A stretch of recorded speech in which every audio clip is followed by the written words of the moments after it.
us. Just starting the video. For some strange reason, he has refused to leave me today. Normally, he's going to be somewhere else. But feels like he knows that we're discussing Gen Alpha today. Good evening, everybody. Before we start, I would go ahead and share my slides. Just give me a few seconds to do that. And then I'll hand over to Makam to take the conversation forward. Just give me a sec. Everybody, can you start putting it off on? Yeah. Yeah. Yes. Yes, I can see.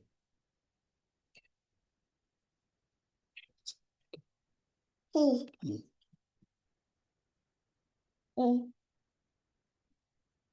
Okay. Okay, welcome everyone. I see that all of our guest discussants are here already, as well as our other guests. Thanks for making out the time this evening to join this conversation.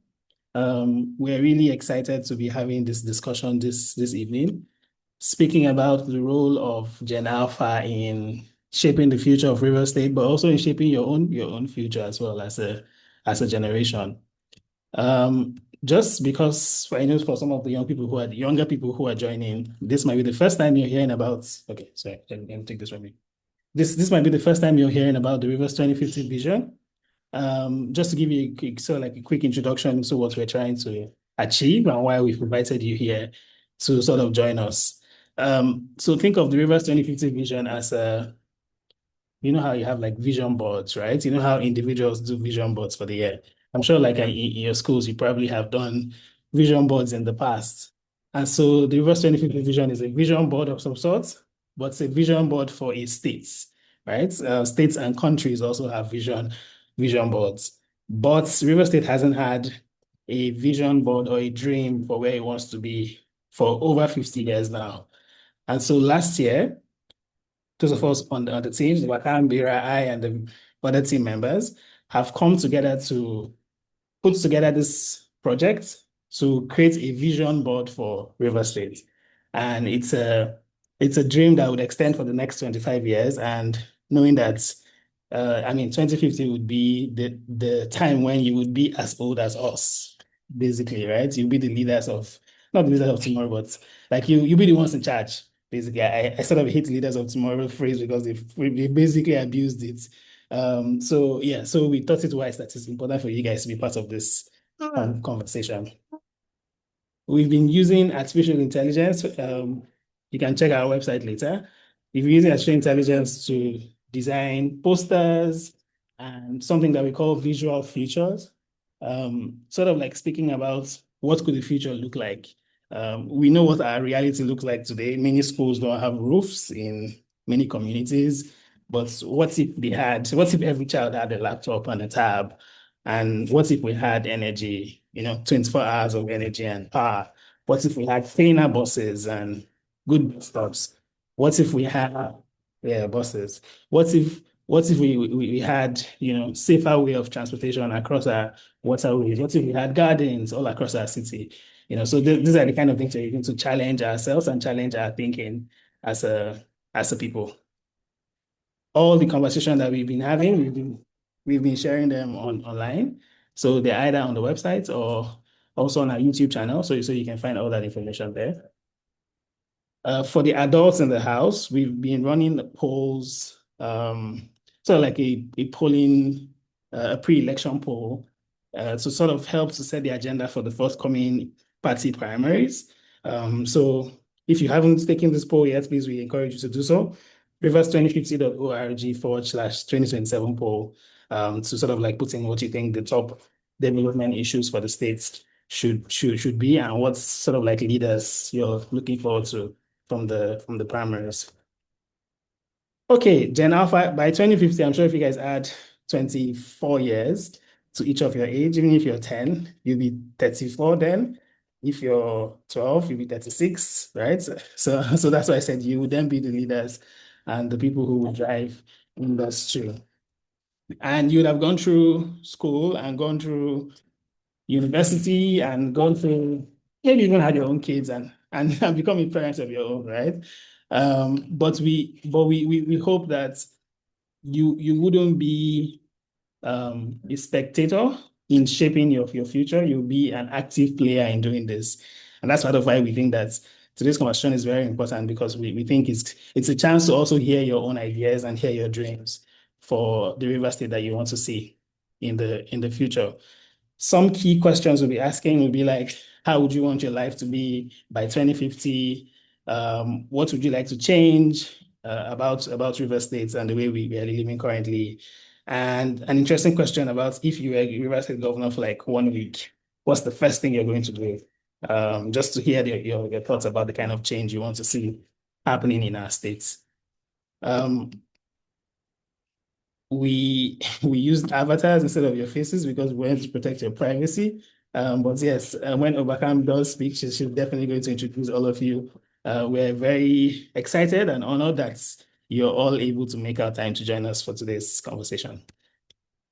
And thanks to our partners at Read Cycle and Keeping It Real Foundation for helping us to coordinate all of the young people who are joining today's conversation. And thanks to the schools as well, your principals who were able to. I know some of you are boarding currently, and some of you are couched together on a laptop. Thanks for making our time out to the schools for coordinating all of this. Okay, so over to Overcome now and Chiwendu, our moderator and rapporteur for today. Thanks. Hi, Sean. How are you? Good evening. I want to see everybody's faces. Good evening, everyone. Can we possibly get all of you on the call with your cameras on? Where are your faces?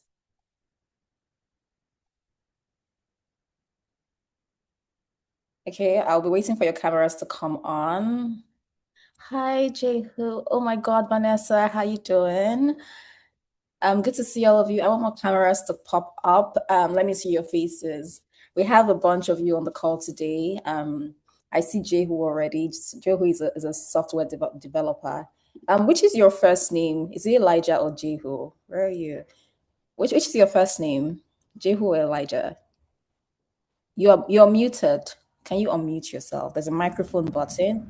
Yes. Okay, so my name is Jehu and my surname is Elijah.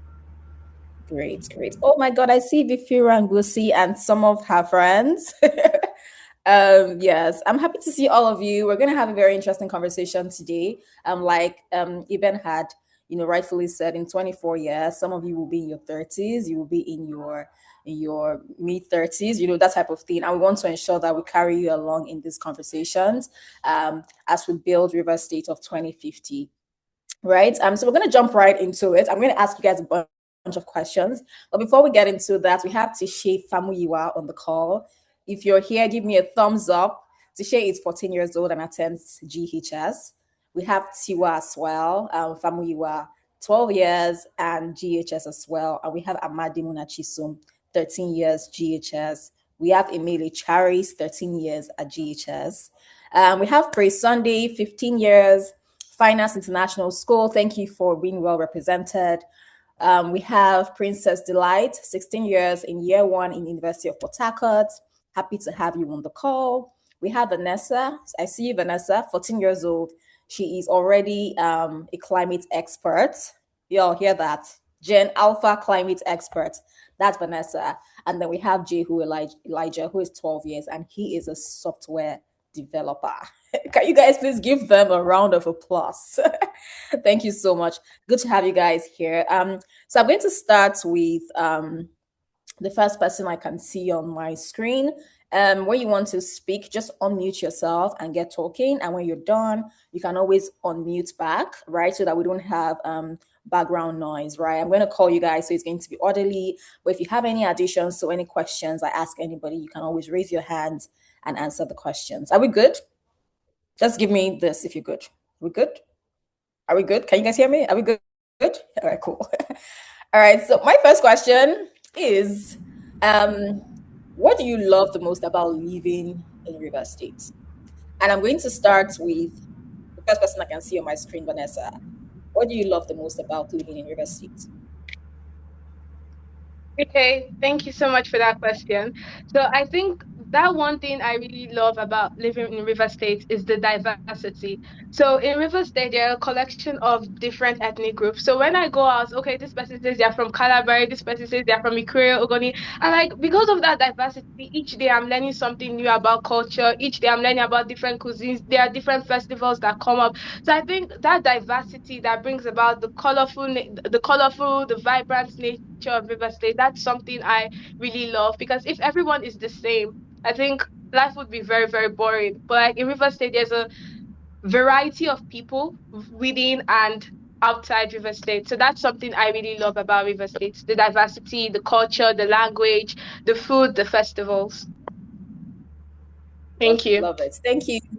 Elijah, let's hear from you, Juhu. Let's hear from you. What do you like the most about River State? Okay, what do I like about River State? I think I like two things about River State. First up, I like the environment. I mean, River State does have many tourist centers. The sites are very beautiful to behold. Next, I like the people. Yeah, I really like the people. They are welcoming, easygoing, and they just kind of have that energy that makes you to get into a conversation with them. And then lastly, I like the local dishes. Yeah, I like let's say bole, abacha, and many other dishes in River State. Yes, that's what I like about River State. Thank you so much. If you guys love that, clock it. Right. And then I can see Bifiri on my screen. Do you want to tell me what you love about River State?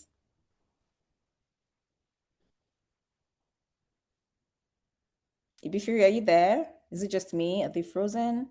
It looks like they're frozen. So Ifiri is the principal for GHS, and Okay. Tiwa, Tisha, and yeah, the GHS kids are all there together on the. Okay. So let's hear from one GHHS child. Are they all on the same call? Is that their Zoom? Yes, that's their Zoom. Can you guys hear us? Just to be sure. I think the It could be network. frozen. Yeah. Okay. All right, so I'm just going to move on. Emile, are you okay? Emile is also GHS. Praise Sunday, are you there? Is Praise Sunday on the call? Not yet. So we're just going to move on. Let me see. Sorry, I'm going through all the names. Do we have Princess Delight on the call yet? Doesn't seem like. All right, I'm just going to move on to the next question. We hope that the GHS children can join us again. My second question, to you guys is, if you could, I mean, you've talked about the things that you love, and we all share, that sort of like kindred spirit, if I do say so.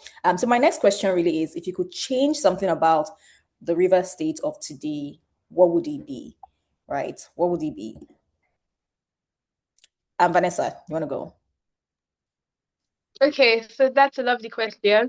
I'm a climate action advocate, so the work I do usually focuses on the environment. And while studying about climate systems and all that from an international level, I discovered that there are a lot of gaps when we're talking about green governance in the Niger Delta, specifically in River States. So we have a lot of resources. We have crude oil, we have agricultural resources, mangrove forest, and all that. But the way we manage our resources isn't effective. There's still a lot of gaps the way we manage our resources. There's also no diversification because if you look at the amount of things that we produce in River State, we're only centering it on oil.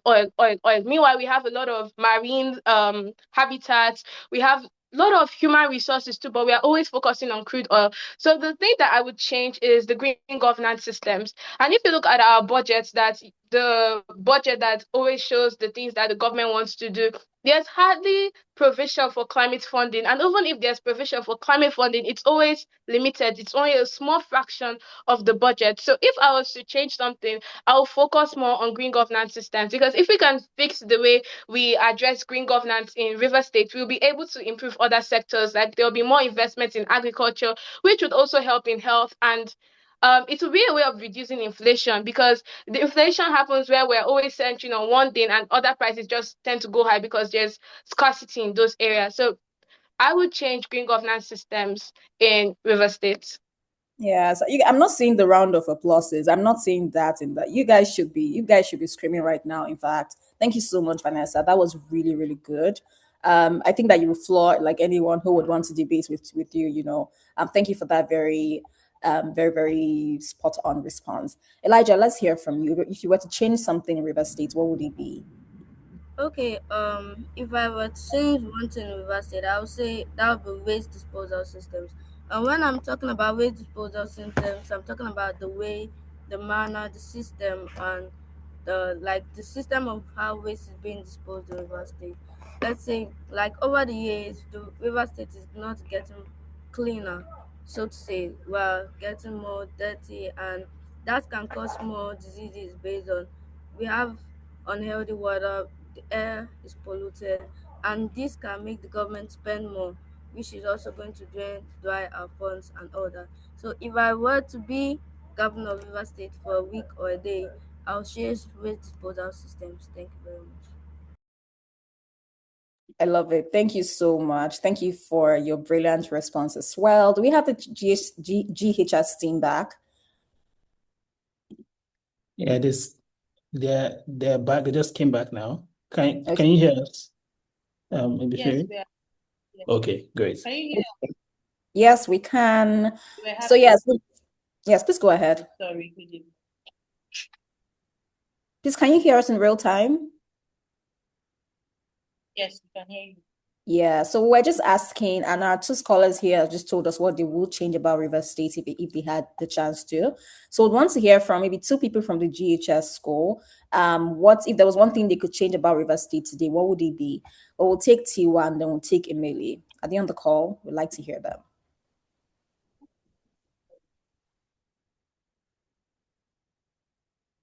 So we have Tiwa here, Tiwa. Sorry, good evening to us, Haniwa, and from VHS. Can you hear us? Yes, we can hear them. We can hear you. Can you hear us? Okay. Okay. Tiwa. One thing I would like to change about is the roads and the electricity. So the road is like very, very bad. It's getting bad people. And also like road around here is also very bad. And then our light is not really constant. So that's one thing I would like to change about it. All right, thank you. Was that Tiwa now? All right, Emily, please can you go ahead? Yes, please step closer to the mic. If you're not close to the mic, it would be helpful if you step close to the mic. Okay, Emily, that's you.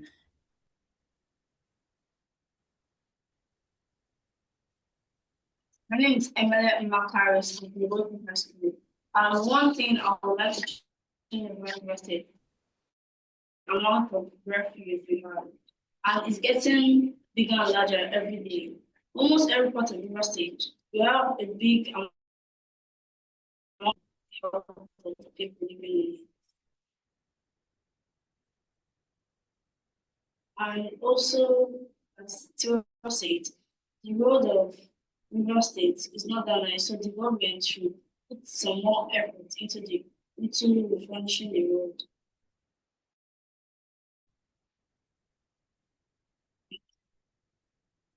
Okay, thank you very much. Thank you, GH team, for your contribution. I think that one central theme that everyone has sort of like touched on has been the environmental situation of River State, whether it's waste, whether it's, trying to get like more trees, trying to work on our climate, environment, that type of thing. And I think that you all have your head in the right direction. So we're going to go into other categories of questions. And we're going to be talking about school and learning, jobs and innovation, environment and climate, like you guys have talked about, inclusion, and then the big picture questions. So these are just forward-facing questions, right?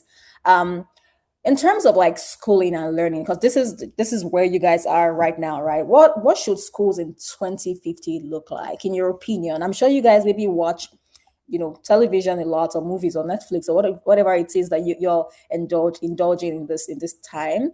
And you see maybe schools in the West, and you're like, oh, I wish my school was like this. I wish schools in Port Harcourt were like this, or in River State was like this, right? So, what do you think schools in 2050 should look like in River State in 2050?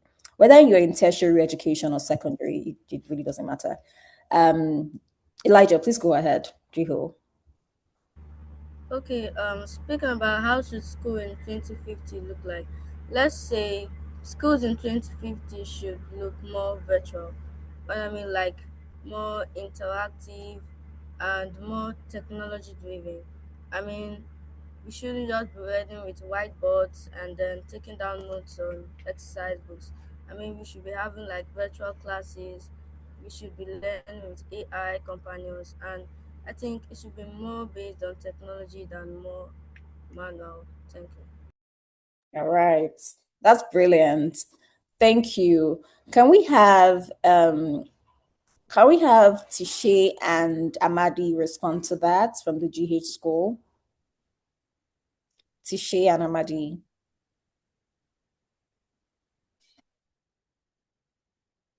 Um,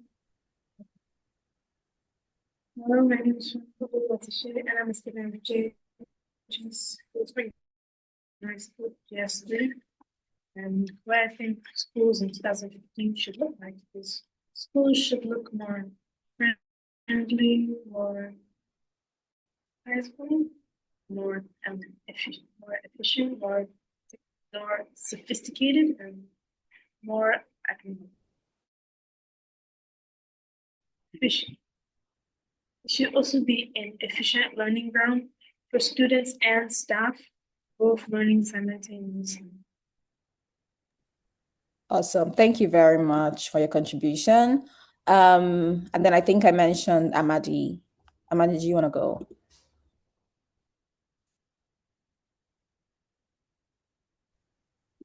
Okay, my name is Ahmad Manche, Gold Springs High. Personally, I think that schools in the next 24 to 26 years should be more AI powered and AI based, whereby students might not always have to go through the stress of traffic or not being able to pay school fees. The child can stay at home if he has laptop and connection and still be able to become a not be disabled, like it's not less privileged. And unlike those who go to school to learn, they'll still be able to learn and learn in school. All right. Thank you very much. I don't know if it helps. Can you turn on turn off your camera if that helps, so that your network will be a bit stable, because we're struggling to hear you, if that would help. Right? Yes, thank you very much. Okay, we hope that helps. All right, thank you all for your contribution. I would start with asking Vanessa this question. What skills would you like to learn that schools don't teach now? Okay, so skills that I would want to learn, I think more like digital skills in terms of sustainable tech. So Mhm. most times in schools, we learn more of theory stuff, and they never really emphasize more on the skills, like how hands-on learning of those things. And if I had the opportunity, I would really want to know more about sustainable technology, how to bridge AI to solve climate issues, or how to use solar panels and all those kind of stuff. So sustainable technology is a skill that I would love to learn, but many schools do not have the infrastructure to teach that. And I think even in this new curriculum that they brought out, I think things like solar and the rest were included in that curriculum, but many schools do not still have that infrastructure to carry that out. And so most times we learn all these things outside of school instead of inside the school. How did you get to learn about like the climate space? Was that something in school? Was there a teacher that inspired you? Are your parents into climate? What's intrigued you to get into that space? Okay, so the only time I learned about climate change was in primary three and primary Hmm. four. So there was not really more emphasis on climate related matters. That's why I advocate for schools to add it to their curriculum. I started learning about climate change using Unita platform. So I was already passionate about the environment, but like passion alone cannot lead to full advocacy and all that. I needed the knowledge. So I used platforms like Unita, Agora, UNICEF to like learn more about climate change. Then I enrolled in some fellowships. So that helps Oh, me expand my knowledge and also reading books too.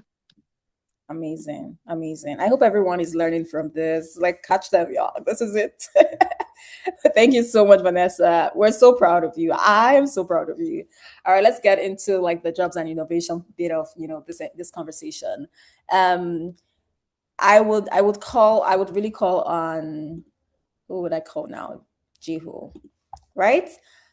What do you imagine yourself doing in 2050? First of all, what do you think you want to be in future, right? And then just giving this conversation, what do you imagine yourself doing in 2050 in terms of like the job market and the innovation space? I mean, you're a software developer already, so I'm excited to hear your thoughts.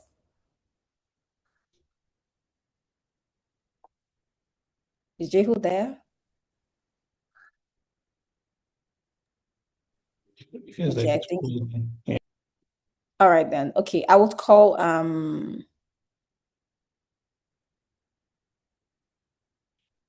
Let's hear from you, Tiwa. Hopefully your network is better.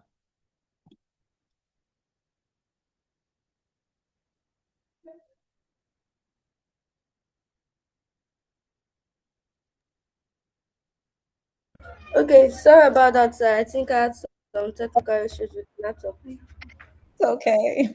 Thank you. Oh, please go ahead. Did you get my question?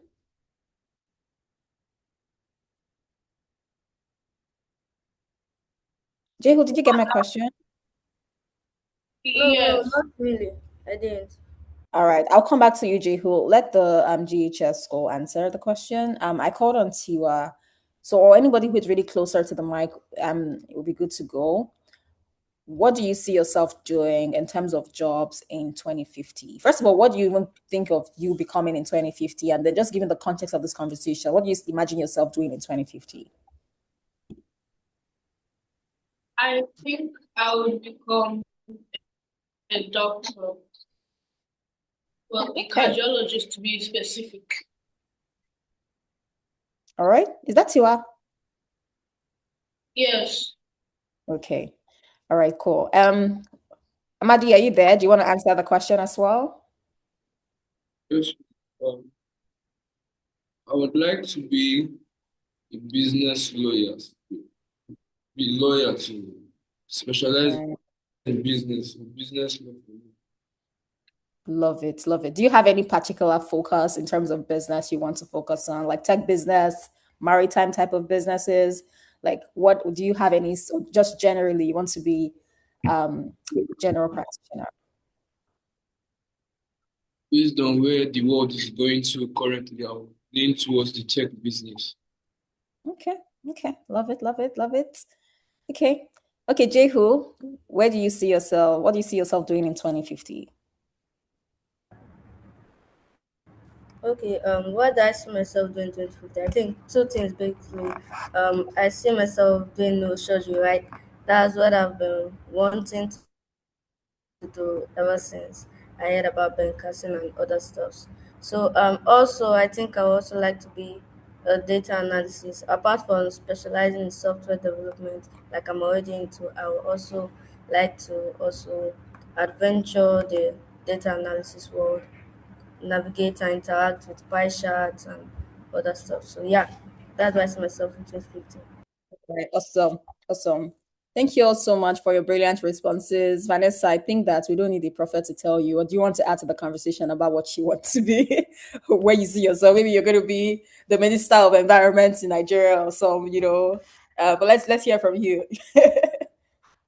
Okay, so currently I'm doing combined courses in science and social sciences because sometimes I feel very interested in the human brain and other times I'm more tuned to civilizations and philosophy. So, but something I'm really sure of is that I really want to have a full-blown career in the field of academia. So I see myself in 2050 contributing to a whole lot of research, like research. I really love research. And then at international spaces. So I vision myself at the UN working for United Nations, more like in maybe in the health sector or the environment sector, one of those areas. And most importantly, I think just researching is very important. So that's Yeah, why thank you. like where I want to focus on. I love it. Love it. I hope we're all taking notes. And she's really selling herself to me, and I think to Benisa, because Benisa just been nodding like, "Yeah, girl, I got you." So Benisa, I hope you really do. But I mean, we have a bunch of people here who like are listening to you, and I'm sure who will watch this conversation. And trust me, your dreams are valid, and they will all come to pass. Okay, keep doing what you're doing. We see you. We love what you do, and we're cheering you on. Thank you all. So in terms of like still like your thoughts about River State, do you think robots and AI would change work in River State? And if you do think so, in what area would you like to see that change? Vanessa, I'll still like keep the spotlight on you, and then we can go to okay, we have someone whose hands are raised. Please go ahead. You can unmute yourself. It'd be Fury. I think your school's someone hand is raised there. Hi. If you want to go. Oh yes, please go ahead.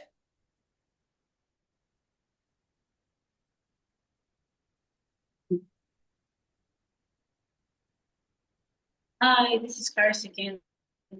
Okay. About the career, I want to be a a mechanical engineer that designs cars. But I want to be able to design free cars for the transportation of Nigeria. Okay. Sorry, the transportation of River States. Free cars that will help people not pay or afford transportation since the fuel price is high. I want to be able to design cars that will help it. And for example, big trucks that can help carry debts. Thank you. Mm, mm. Thank you. Thank you so much. Right. So I'm going to thank you for your contribution, Caris. I think that's Caris that spoke. Yes, I was asking, do you think robots and AI will change work in River State? And if yes, to what extent do you think that will happen? Or in what sector or area do you think you want that to happen? So Vanessa, I kept the spotlight on you, and after you, you can just call somebody randomly to answer that question. Somebody that is on supposed to be on this call. Okay, go ahead, please.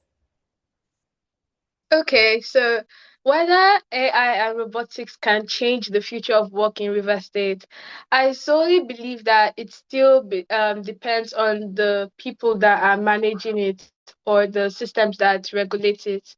Because even if AI is there, there's still someone that's going to manage it, there's still someone that's going to operate it and all that. And if these people are not capable, these people are not trained properly, it won't function effectively. So if like with the way many people aren't really educated and enlightened now, and there's no too much integrity in some systems right now, I don't really think AI is going to change anything if the humans or the systems behind it do not change. But forgetting the human factor, like forgetting human factor and those in the systems, putting AI on its own, I believe it's going to change a lot of sectors. It's going to help revolutionize a lot of things and improve a lot of things. And it still comes with its pros and cons depending on the systems. So my answer is yes and no, depending on who is managing it, depending on the systems that are put in place.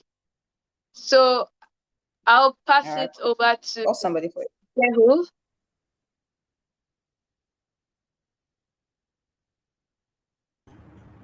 Okay, so if AI and robots are likely to change River State, I think the probability is very low, like she said.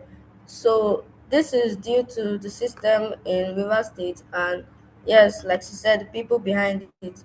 But if the human factor, like she said, is out, I think AI will really change River State, and the sector I'll be looking mostly at is, let's say, the civil service. Yeah, I think it will help progress in government projects move faster, and it will help the workforce to be really better.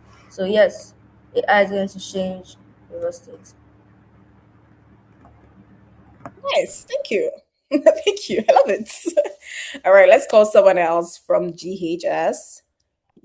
Who is closest to the mic and who hasn't spoken in a while and who wants to take a stab at this question? Please unmute your mic and speak. GHS.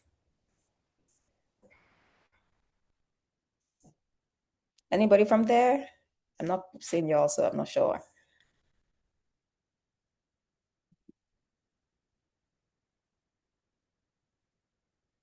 Tiwa, Tishay, Amadi, Emily, anybody who wants to take a stab at the question?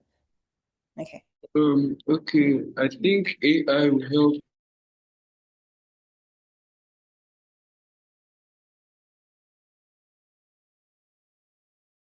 AI can mass produce a lot of things like corn, cocoa, palm oil, and all the rest. So this is mass.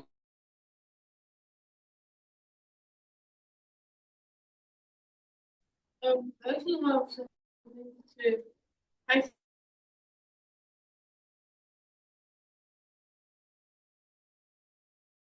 when we build recycling factories, robots can help us to like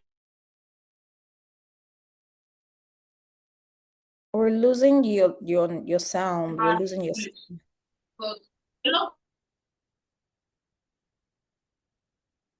we're losing your sound actually. GHS, we're losing your sound. All right. I think we're just going to move on.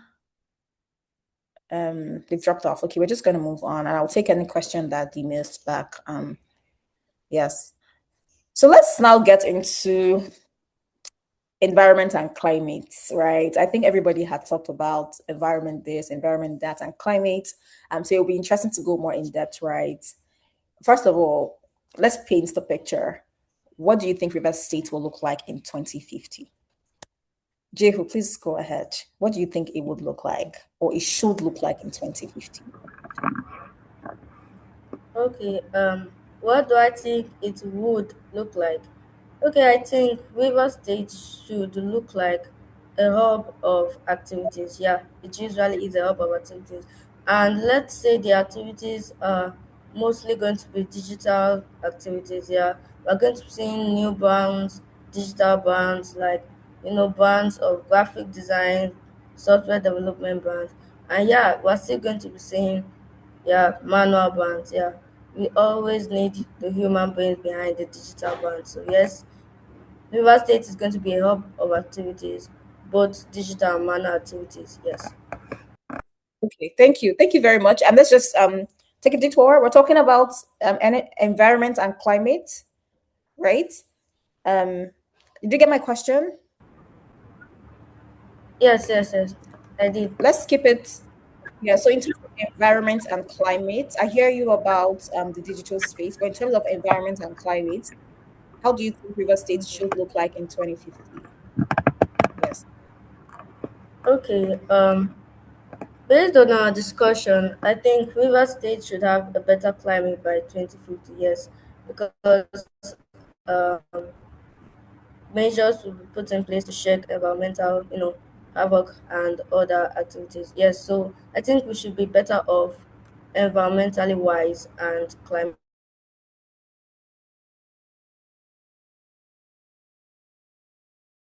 wise. Yes. Yeah, Jehiel, with the way we are currently, do you think that that is very feasible with the things that's happening now in that space in River State? Do you think that's feasible by 2050? Do you think that's possible by 2050?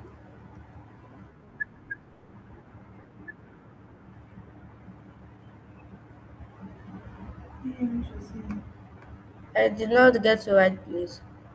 So, yeah, I said with what is happening in River State at the moment, do you think that your dream for River State's climate space or environmental space in 2050 is possible? You think that with what we have currently, do you think that's possible? What your dreams are? Do you think your dreams are possible? Or is there something we need to do more of? Okay, 70.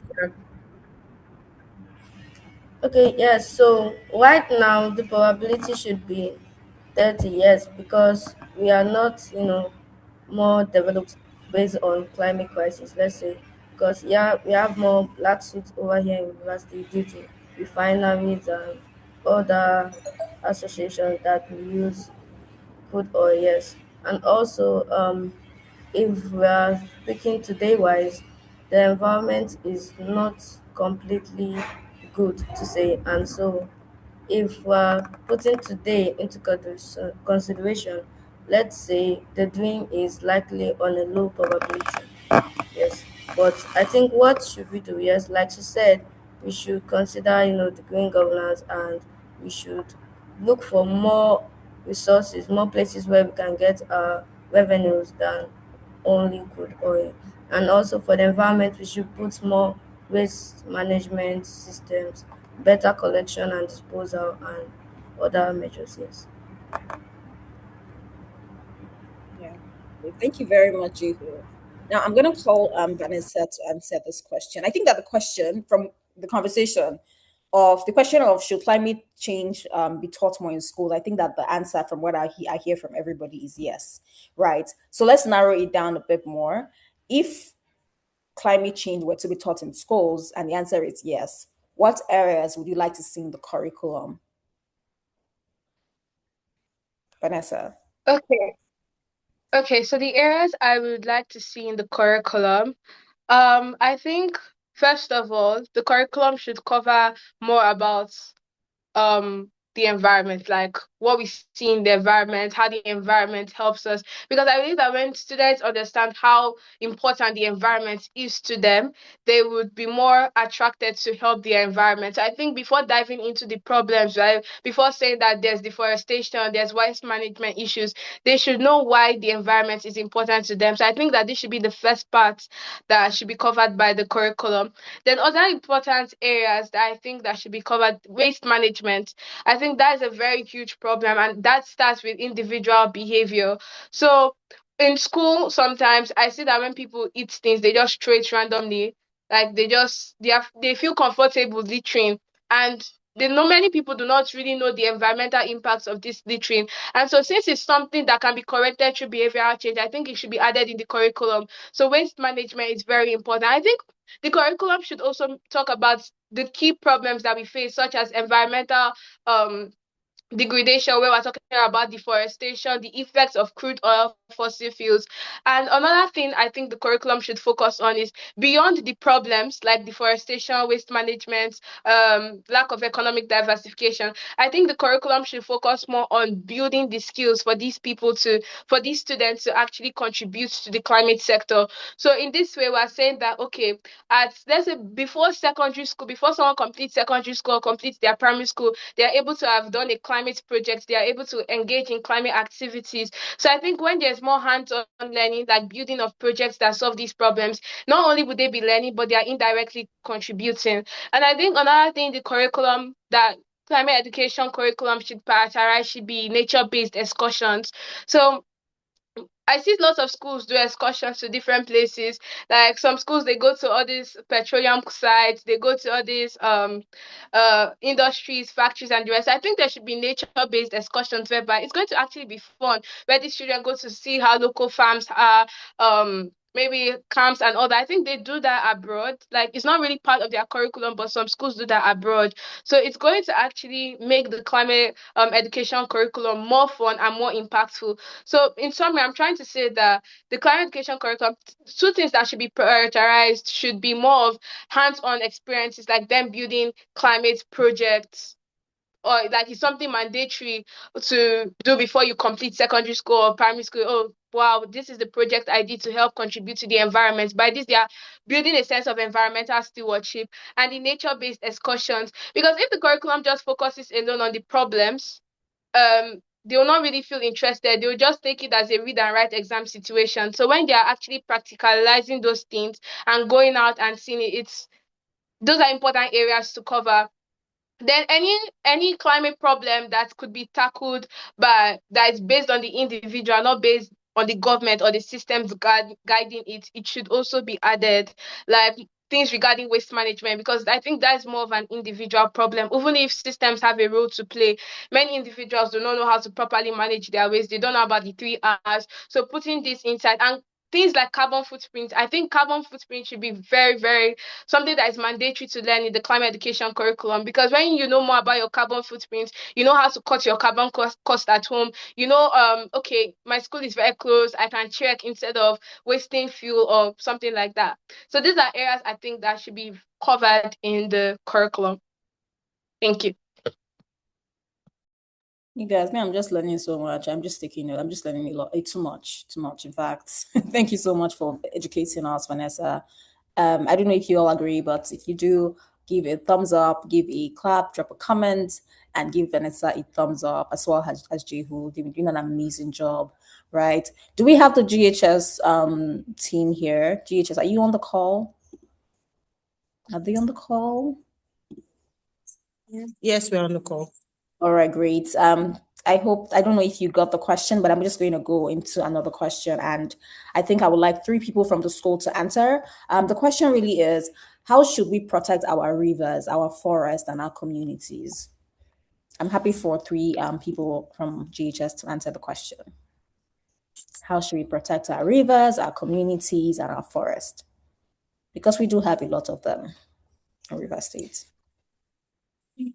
Before you speak, I just want to tell us who is speaking so that we know, because we can't see your faces.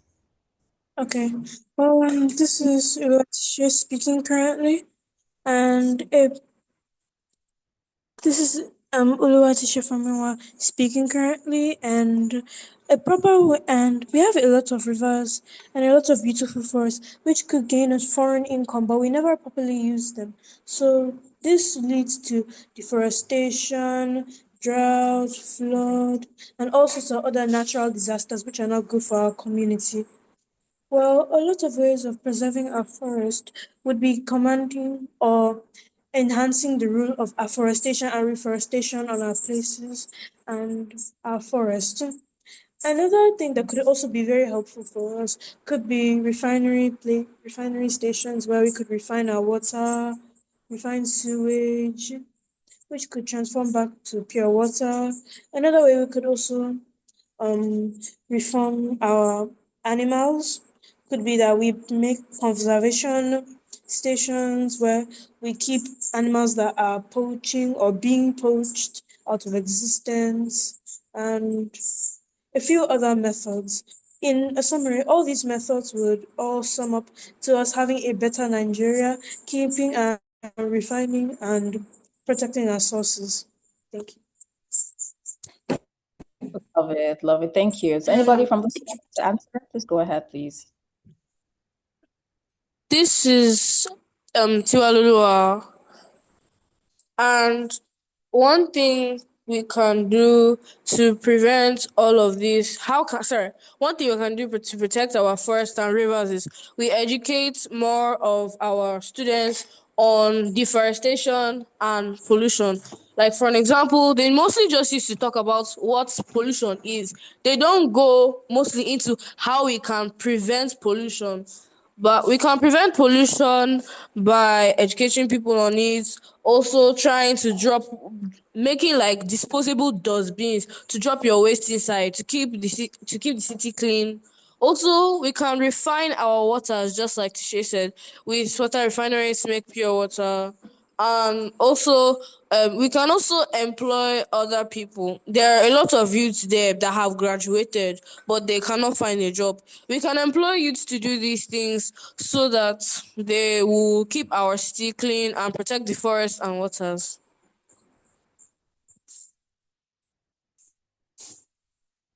All right, thank you very much. Thank you. Anybody else wants to add their 2 cents to that response?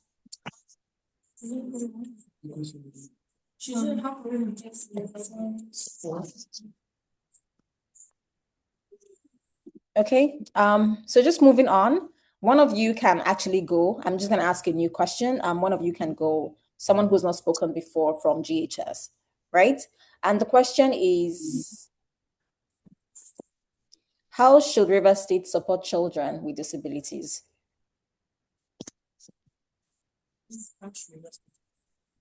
How should children support, how should River State rather support children with disabilities?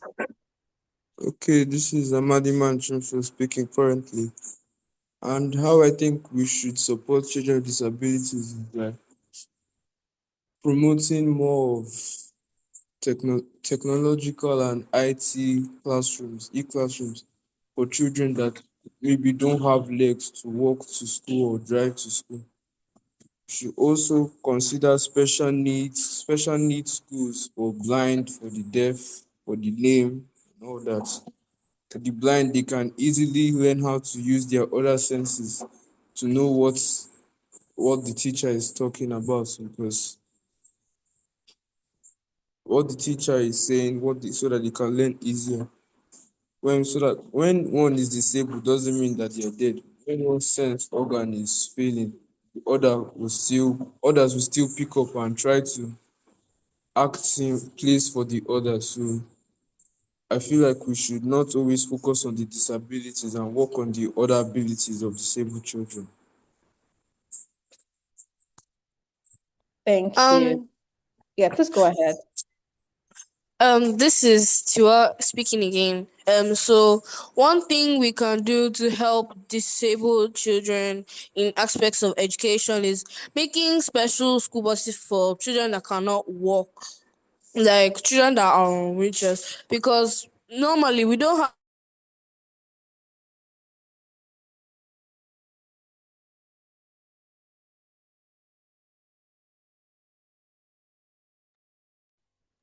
You're muted. Yeah, I think we lost them. school Okay. buses in Nigeria.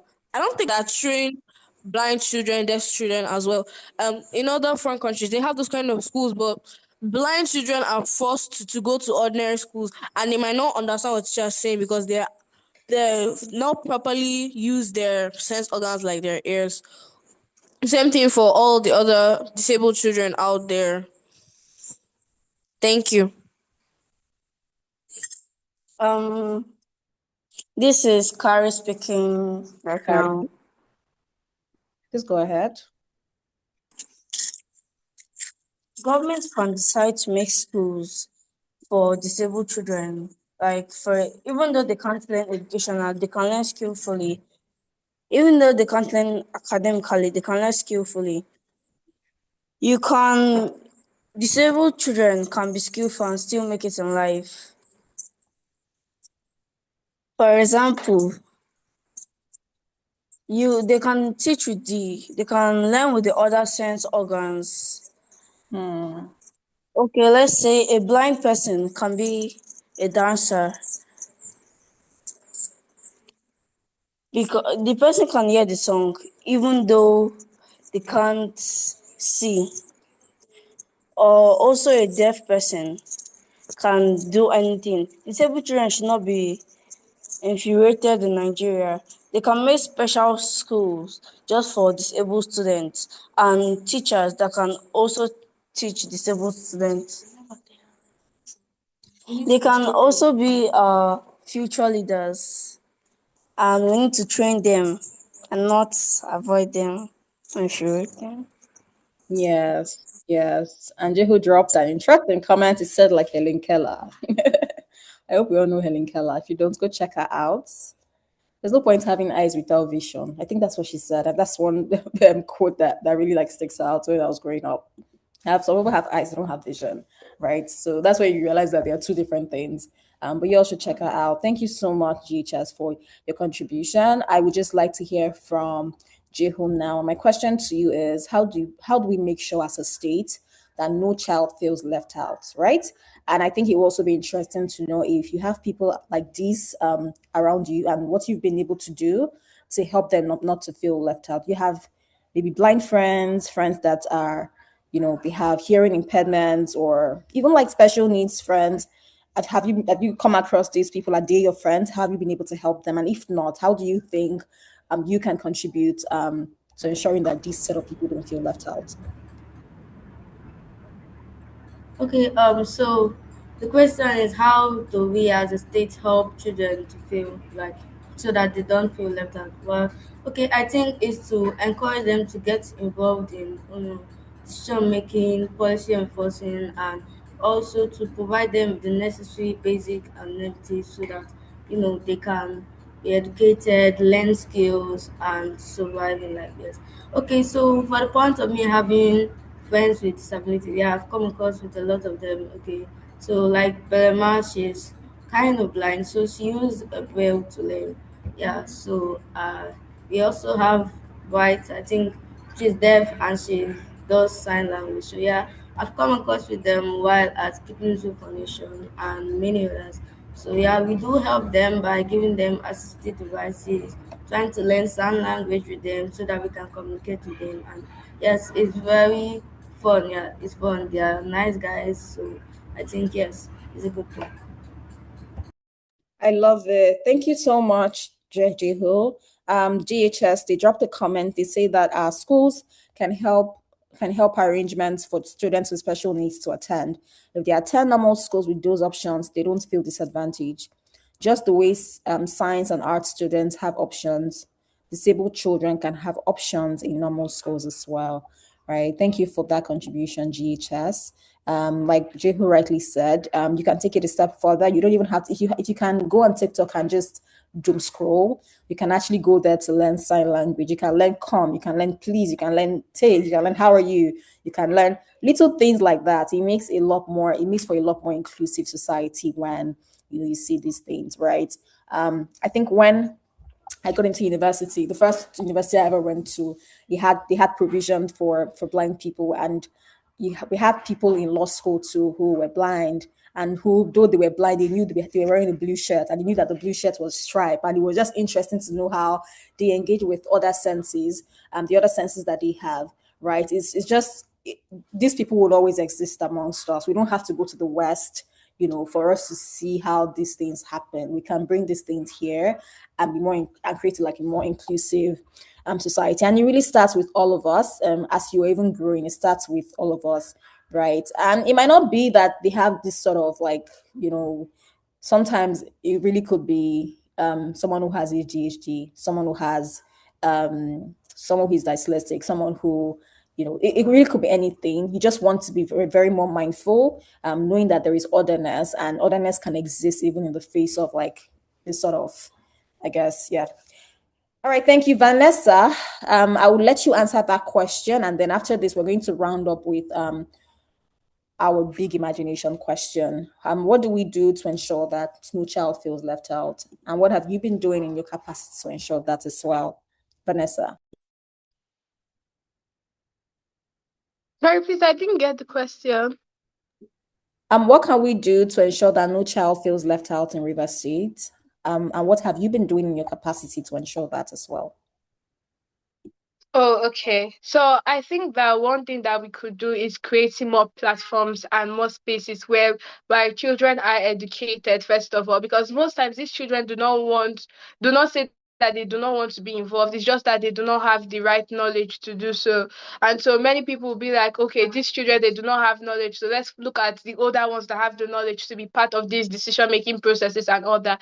So first of all, bridging that education gap, whether it's in terms of governance, in terms of climate, in terms of health, let children be aware of what's going on in their environment. So when we fix the educational gap, I think creating more platforms whereby, okay, these children are now aware, but there's no space for them to come and present their ideas to share. So I think creating more platforms while bridging that education gap, these are two things that I think would be very, very important when we're trying to make more inclusive spaces for children. And then the things that we do in my own capacity to make more children involved is that at Egalitarianism for Earth, currently we have empowered over 1,000 students, and most times we provide fully funded opportunities. Like we had a fully funded roundtable so that the children, even if they do not have the the resources to come, they are able to come and be engaged. So the Green Governance and Peace Project, which was a fully funded project that we did for two government schools, these children came together and they developed over 40 concepts tackling green governance systems, not just in River State, but in the Niger Delta. This showed how powerful these children can be once they are educated and giving them the space and the platform. Another thing that I've done is that we partnered with Ashoka Africa to reach over 300 students who are able to donate educational materials, sanitation materials. We launched over 5 marker spaces, and we had a children-led campaign as well as a tree planting session. And through this, these children were able to directly engage in the climate space, in green governance, in global citizenship, and also making them more aware about the SDGs. So going beyond that, we also have the Children for Climate initiative. And through this, we give children the right knowledge. Not only do we give them the knowledge, they are also able to replicate what they have been led by carrying out projects. And one of the projects that was designed by a government school student who went through um our program is Project Reformed, and she was more of saying that talking about governance, how they can use solve the problem of waste management through proper governance systems.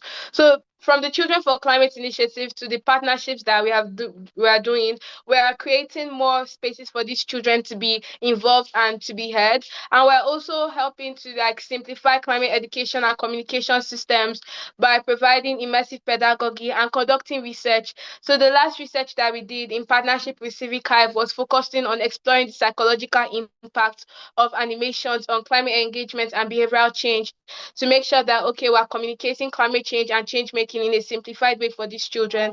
So far these are the things that I'm doing to help make sure that children are involved and heard. And I believe that the impact will be more if other people can see children not just as vulnerable members but as active drivers of the vision that we are aiming to build for River State. Thank Yeah, you. I love it. I love it. Thank you so much. Just the spotlight will be on you for a minute. If you were to be the governor of River State for 1 week, what would you do first? I'm very keen on economic diversification.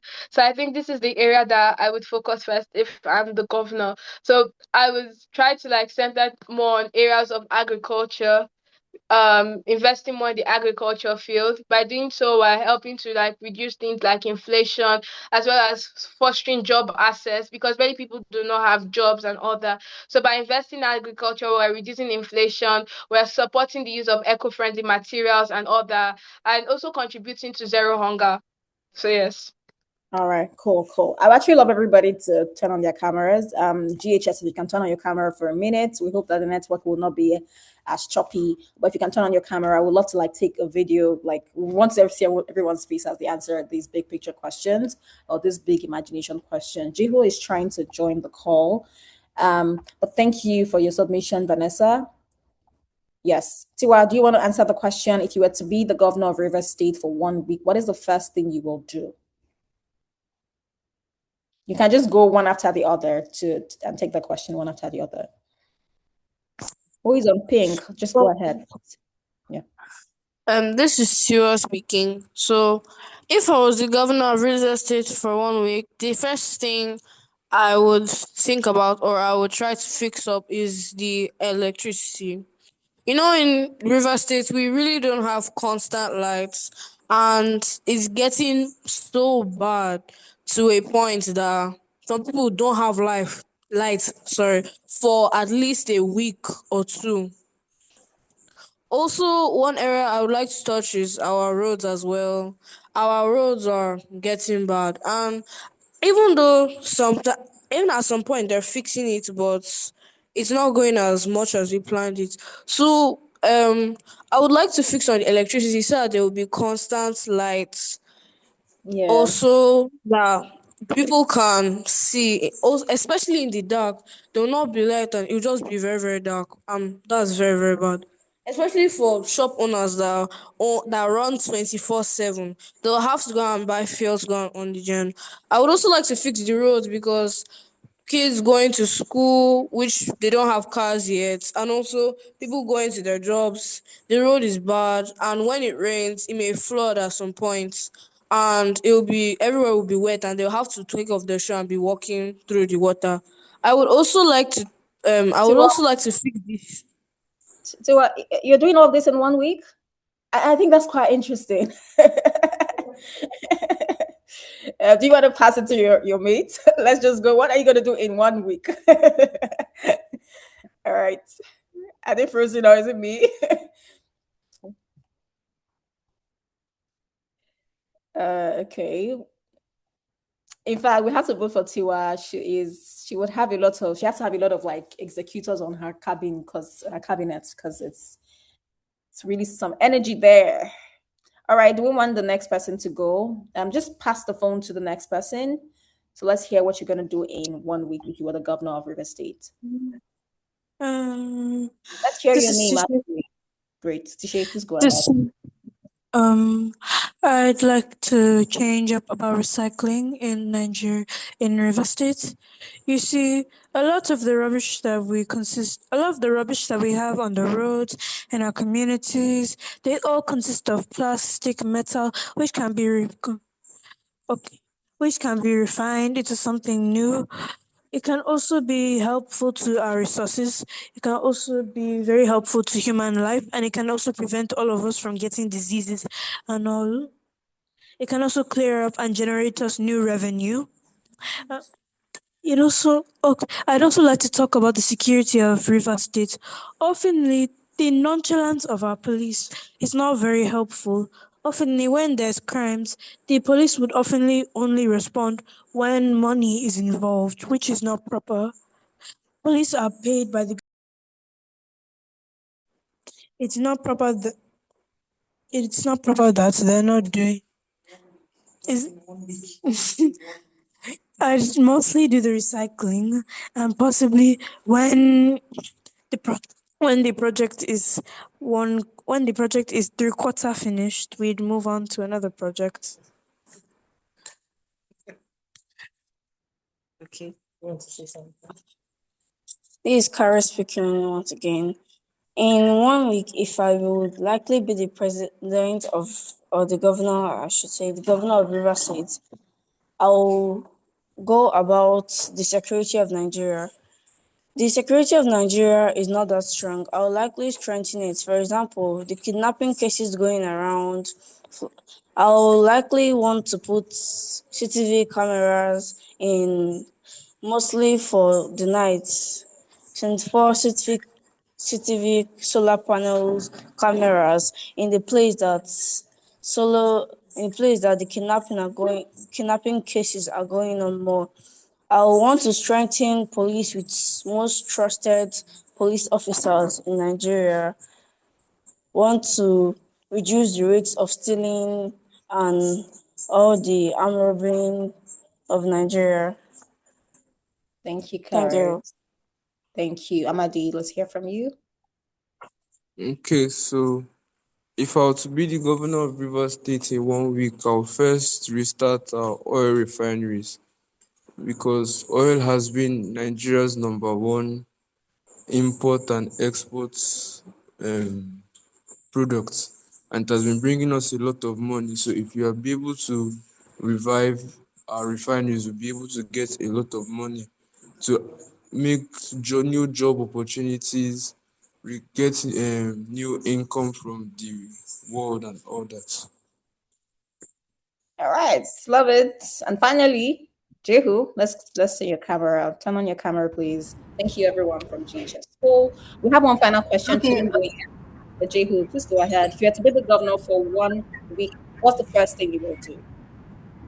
Okay, so if I were to be the governor for 1 week, I will likely start with finishing up abandoned projects. So cause all these sectors, waste, climate, there are already projects there. But the thing about it is just that the projects are always left halfway done. Like it's not always completed. So one thing I like to do is I'll look into the sectors. Are there projects there already? If there are none, I'll start new projects. But if there are existing projects, I would support the project, complete the project, and then move to the next phase. And so yeah, that's what I would Thank do. you. You're so spot on. Thank you so much. I think that without any reasonable doubt, everyone here, I think that River State is in safe hands. If we have, hundreds of these people, River State will indeed be in safe hands, right?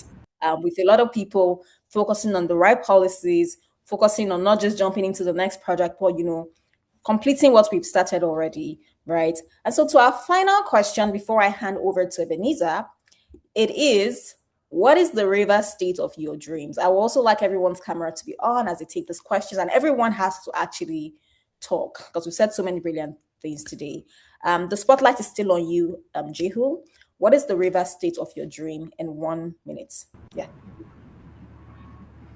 Okay, so the river state of my dream. So let's paint it as a picture where students are not left out of decision making, especially matters that are related to the children. Yeah, because one, whatever actions we take now, the children are mostly the ones who have to suffer the repercussions because by that time the old ones are down and the new ones are up and doing so. I would also like to, like in the river state of my dreams, I think children are going to be more engaged in waste management, climate reactions and the rest stuff. So also the river state of my dream will be more secure. I mean, like there will be security measures. Yeah, so it's going to be more secure. And last and not the least, yeah, I think the river state of my dream is going to be environmentally sanitated. So what I mean by that is, afforestation, and the gutters cleaned and stuff like that. Yes, so that's the river state of my dream. I love it. Thank you very much. Okay, Vanessa, do you want to go? Please turn on your camera. It would be great to see your face as we round up this conversation. Yes. What is the river state of your dreams? Okay, so the river state of my dreams is one that is already matching up to the goals of the SDG, not just in the environmental sector, that when you come to River State, you see that it's actually having that garden city vibe, not just in the environment, but like when you enter the educational sector, you see that, oh my God, see what these children are learning, see the infrastructure, or in the health sector, that even the least hospital is able to carry out massive operations or do beautiful surgeries, research. I see the River State, the vision of my dream is one that everyone in River State, they are able to like have jobs. No, the rate of unemployment is low. The governance sector, there's less of political apathy because many people are proud of the people in governance, the people ruling them, and much more. So I just envision River State, the River State of my dreams, one that is matching up to the goals of the Sustainable Development Agenda. Thank you. Yeah. Thank you very much. When you said Garden City, I just remember, how you see the pictures of Singapore airport, and right in the airport, you're seeing like so much greenery. I just want us to step into Port Harcourt International Airport, and we're seeing trees and like flowers and all those natural things everywhere. Thank you so much for your 2 cents, Vanessa. So GHS, you might just want to pass the mic to everyone, who's represented, and let us know your name, so that we can. Okay, this is Man Chimso speaking now. So, talking amongst ourselves, have agreed that the river states of our dreams should be clean, safe, technologically driven, and inclusive, whereby the rich and the poor and the middle class all have a say in our affairs, the equal opportunities, and whereby the young, the old, and the disabled will be able to do everything will be equal amongst ourselves.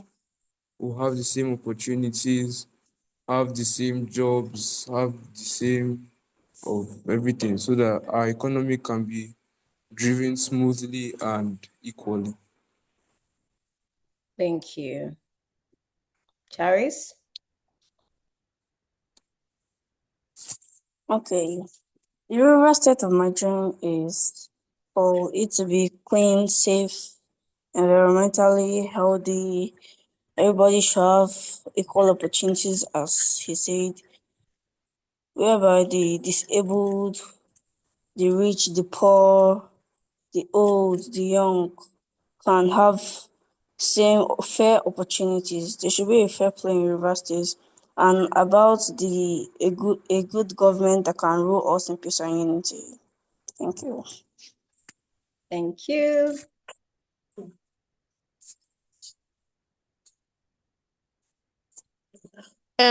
So this is Tiwa speaking. The river state of my dreams would be a clean, healthy, and safe place to live. The waters are okay because I remember going to a beach that the water was brown. So it will be clean, it will be safe, the waters would be neat, we have healthy people and everyone has equal rights, and also everybody has a say in whatever affairs is happening in River State, as well as the disabled, old, young, just as Manu Chimso said. Thank you. Thank you.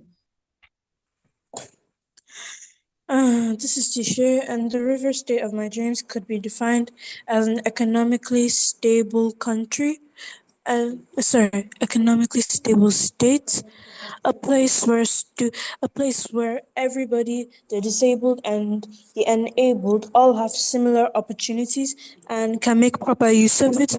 Where the state is economically wise, and also our leaders are leading us into proper and a better state. Also, where our educational systems, they are functioning efficiently, and our recreational activities and centers, they're all top notch and all kept to the proper state. Thank you. Thank you. Thank you so much. All I cannot believe you guys are like your ages. I can't believe you guys are this young and you've educated us so much.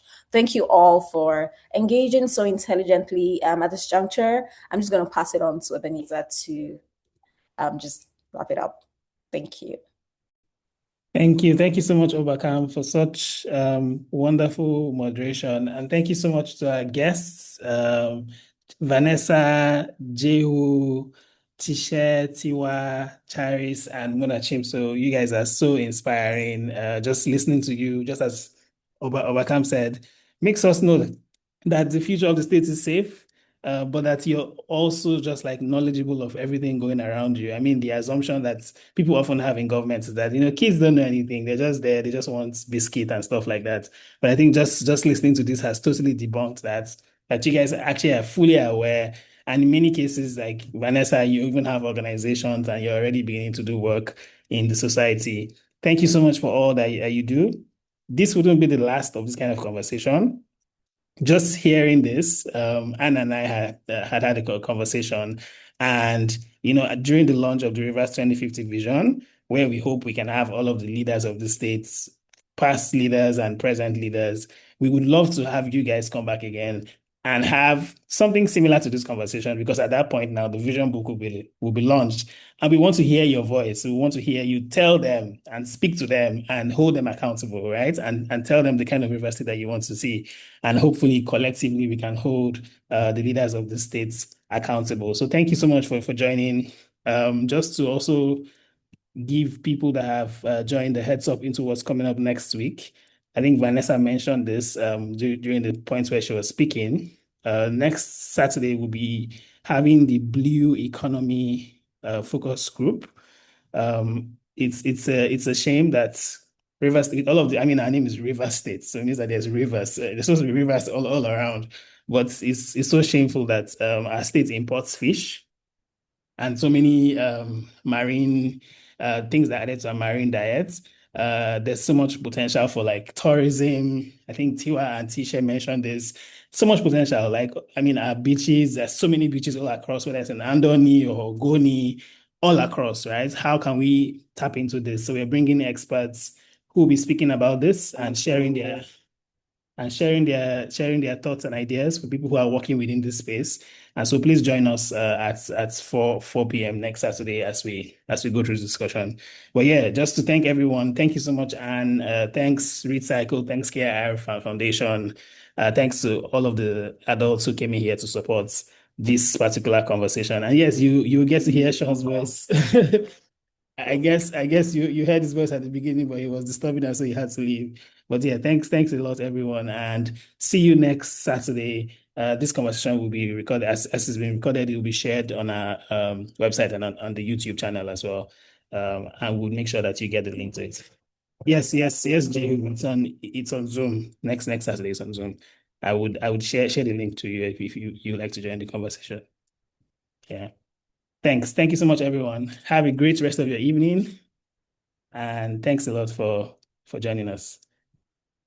Yeah. Bye, everyone.